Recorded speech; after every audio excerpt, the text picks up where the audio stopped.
जळगावमधील रावेर शहरासह तालुक्यामध्ये पावसाअभावी खरीप हंगामाच्या 45% पेरण्या झालेल्या आहेत। यंदा तब्बल 102% हळद लावण्यात आलेली 4 ते 4.5 हेक्टर क्षेत्रावर खरीप पिकांची लागवड झालेली। उर्वरित खरीप हंगामातील पेरणीसाठी आणि पेरलेल्या पिकांसाठी मुसळधार पावसाची गरज आहे।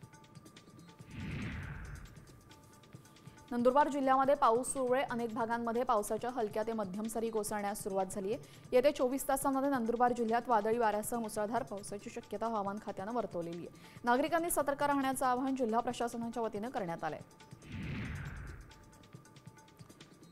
अक्कलकुवा घाटामध्ये संरक्षक जाळीचे काम सुरू असून दरडींपासून प्रवाशांना दिलासा मिळणार आहे। नंदुरबारच्या दुर्गम भागांना जोडणाऱ्या अक्कलकुवा घाटामध्ये पावसाळ्यामध्ये मोठ्या प्रमाणात दरड कोसळते।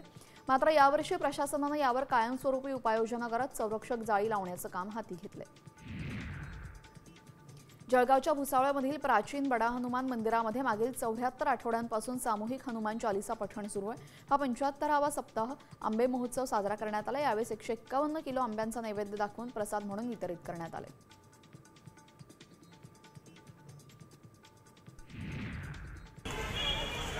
शिर्डीमध्ये सर्व दुकानदारांना वस्तूंसाठी संदर्भ दर निश्चित केलेले आहेत। त्याचे पालन करणं सर्व व्यावसायिकांसाठी बंधनकारक असणार आहे। शिर्डी नगर परिषद, साई संस्थान आणि पोलीस विभागाने हा निर्णय घेतलेला आहे। प्रत्येक दुकान तसेच हॉटेल रेस्टॉरंटला प्रशासनाने ठरवून दिलेले दरपत्रक दर्शनी भागातच लावणं गरजेचं आहे।